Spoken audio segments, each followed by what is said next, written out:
O famoso ator Jean-Claude Van Damme foi descrito como bipolar, porque ele teve uma crise de fúria, ele explodiu, surtou, enfim, lá com a esposa dele. E aí, logo em seguida, ele apareceu calminho. O descontrole, a alteração de humor ou um humor exagerado, isso é doença? Isso é transtorno? Ou é pecado? A resposta certa a isso é muito importante, ela vai determinar tudo. Se o seu marido, por exemplo, é violento porque ele é bipolar, você tem que aceitar. Afinal, é na saúde e na doença, não é? Agora, e se isso é pecado?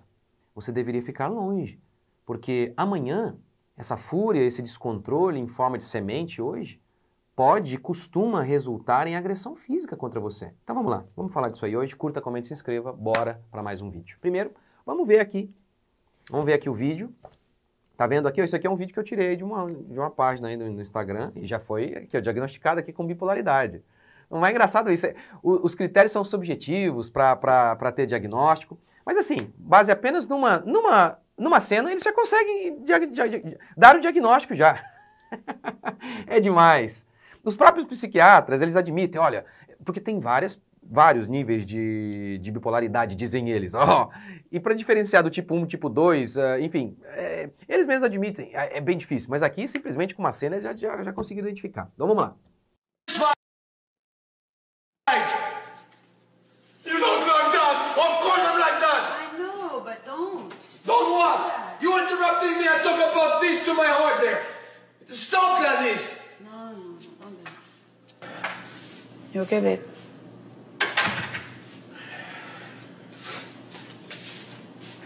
You know.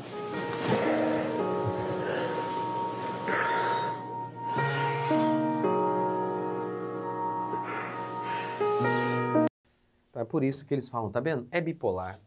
Tava ali, estourou, daqui a pouco se tornou carinhoso. É isso aí. Então, vamos ver, em primeiro lugar, o que a psiquiatria diz sobre isso aqui.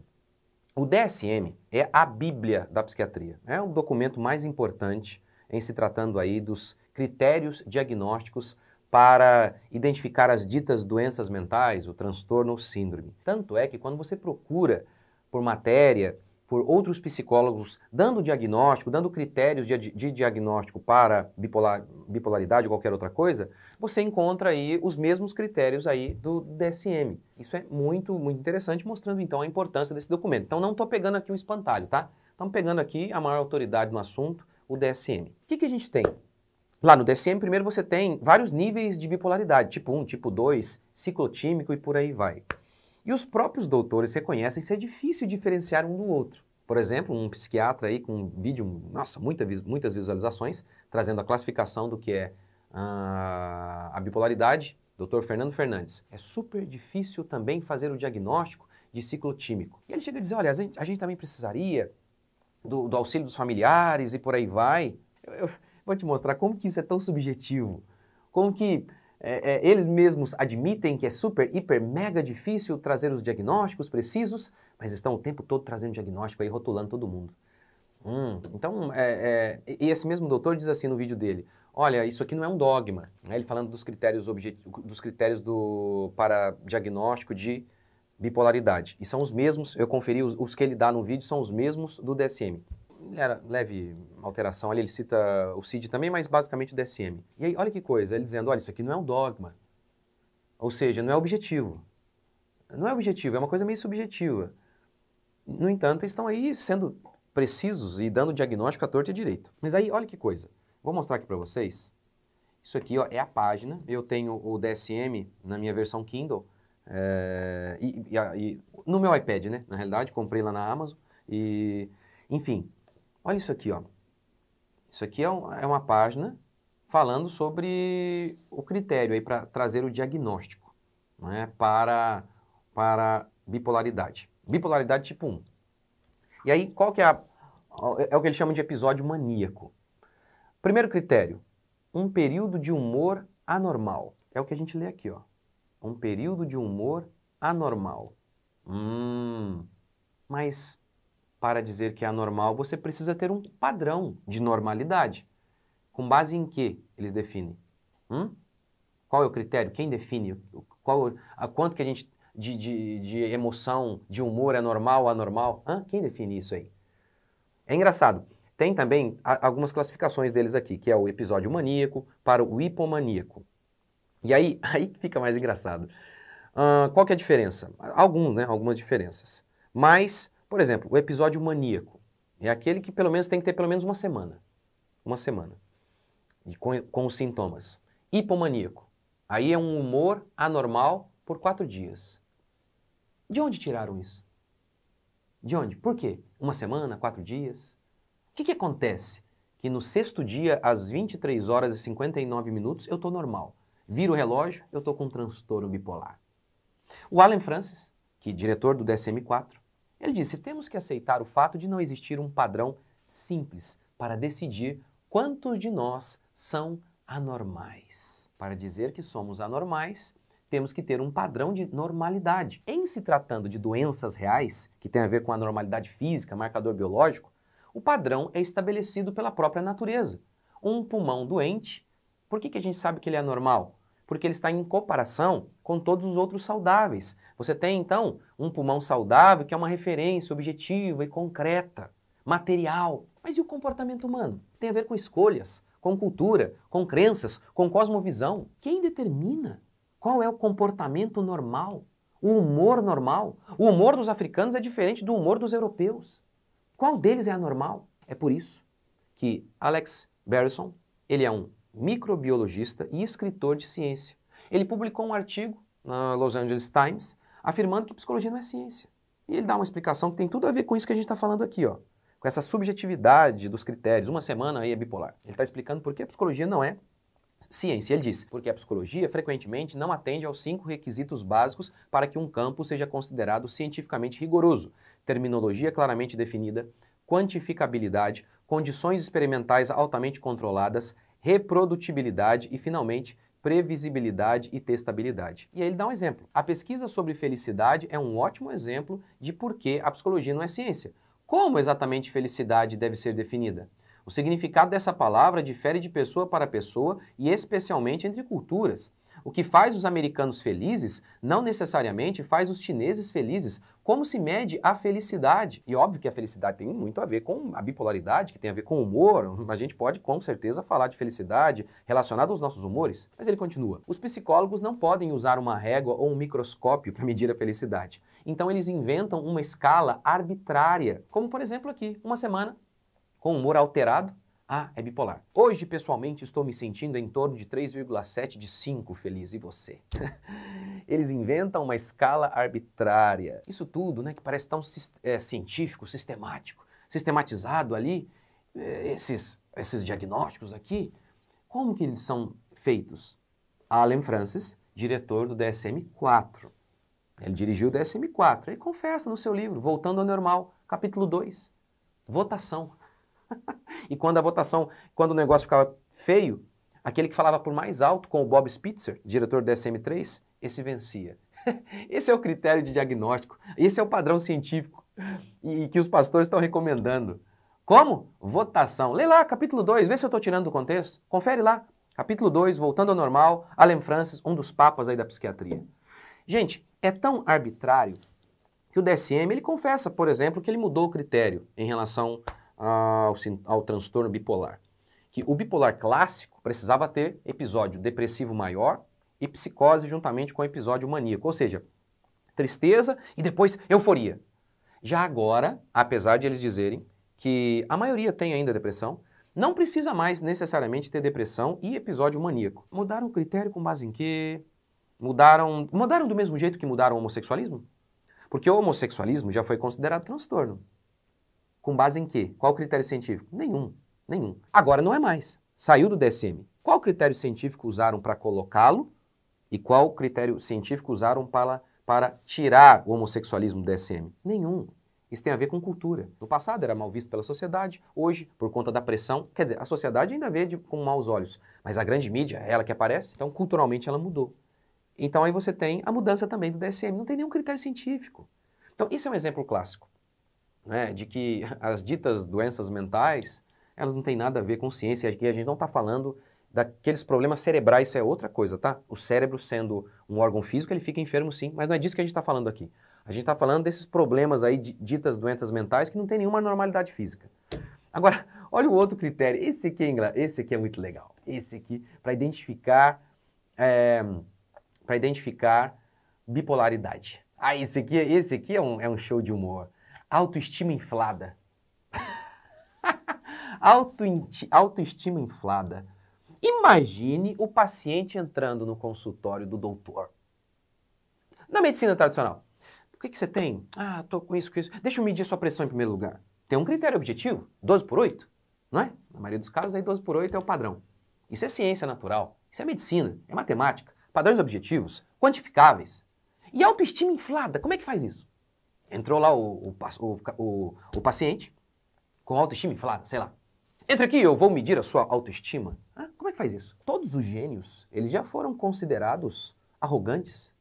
Todos, sem exceção, antes de estourar. Oh, você é bipolar. Você acha que você vai mudar a história da ciência? O que é Cristiano Ronaldo? Você vai se tornar o melhor jogador do mundo? Olha, você magrelinho desse jeito, rapaz. Quem você pensa que é? Autoestima inflável. Inflada. Inflável não. Bipolar. Em se tratando de ciência, ciência é matemática. Qualquer um de nós, em se tratando de probabilidade, pode se tornar o melhor jogador do mundo.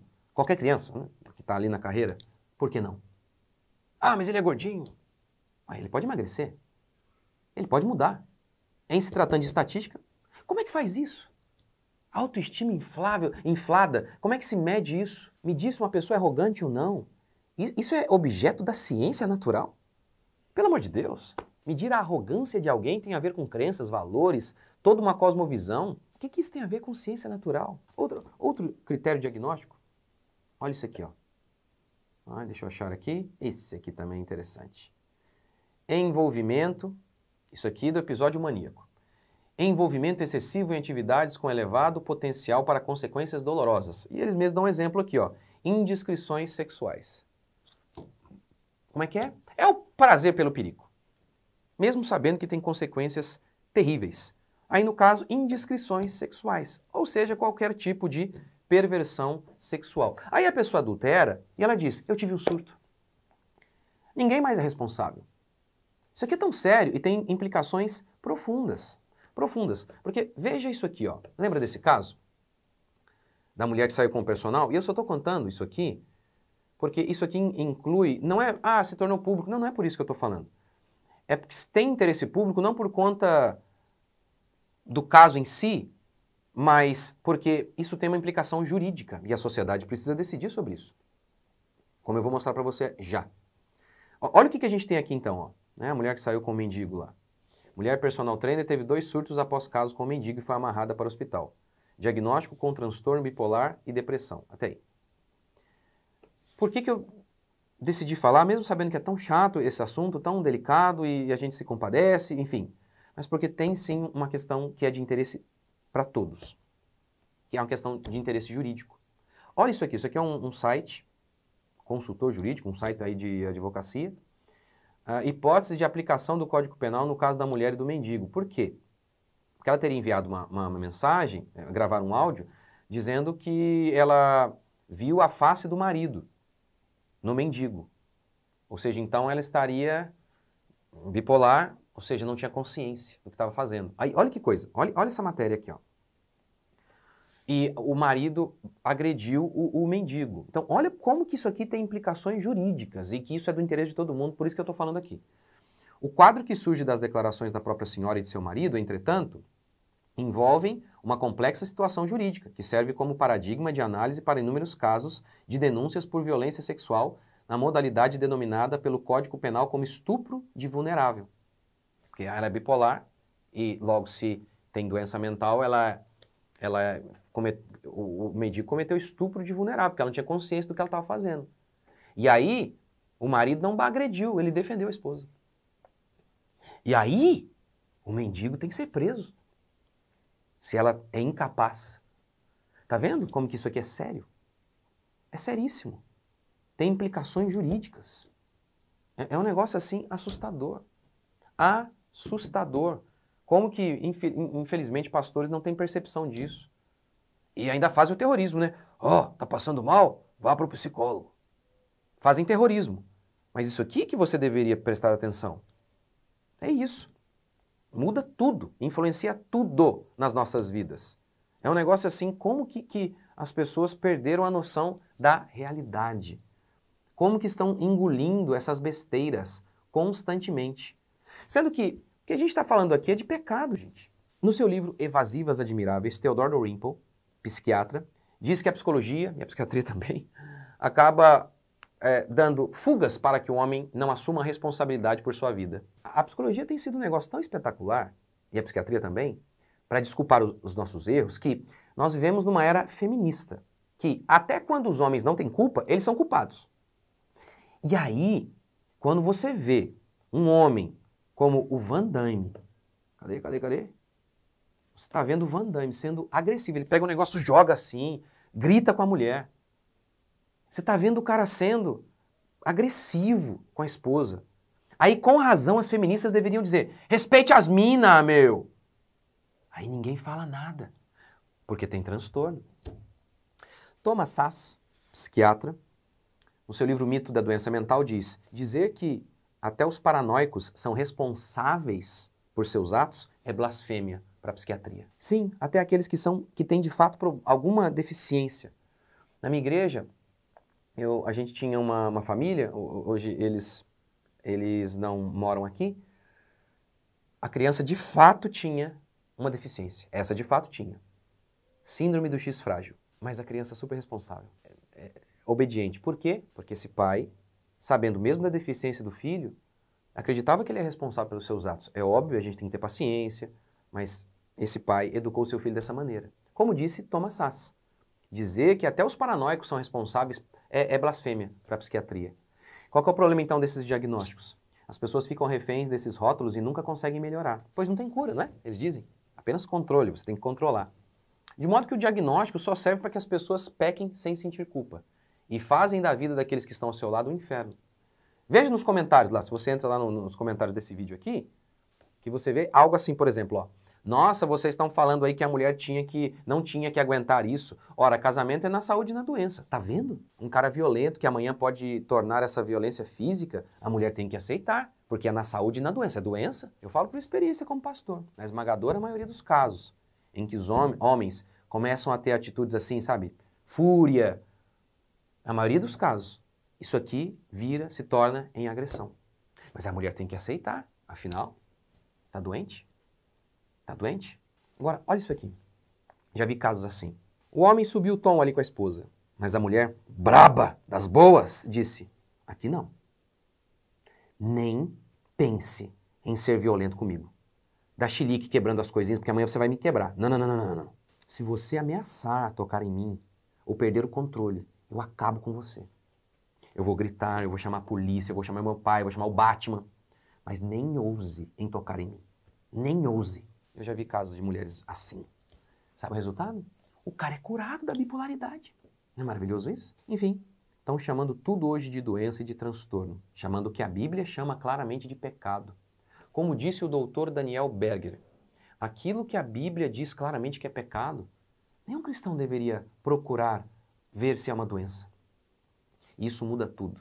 Porque se é doença, preciso de médico. Mas se é pecado, preciso de Jesus. E a Bíblia fala em domínio próprio.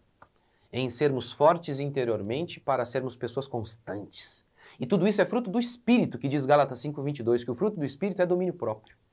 Mas agora o controle de si mesmo é resultado de drogas e de conselho oriundo de ímpios. E aí as pessoas não precisam mais da igreja. Elas vão para o consultório. Como que pastores não notam que a psicologia é anticristã e atenta contra a mensagem do Evangelho? Porque ela começa com um chamado ao arrependimento. Mas se hoje falamos, arrependa-se porque você não tem interesse na palavra de Deus. Opa, isso não é comigo, eu tenho TDAH. Olha, você que tem sido violento com a sua esposa, pare com isso. Opa, não, isso não é comigo, eu sou bipolar. Você, garoto, que desobedece o seu pai, arrependa-se. Oh, ei, pastor, eu tenho TOD. É transtorno positivo desafiador, que eu não posso ouvir, não. Então, a minha desobediência não é desobediência, eu tenho TOD. Bem-aventurado o homem que não anda no conselho dos ímpios, diz o salmista. Mas a igreja está ouvindo o conselho de homens ímpios que construíram toda a sua terapia justamente como substituto do Evangelho. E aí, o que a gente tem visto é esse resultado, como o salmista mostra, é um buraco que estamos nos metendo.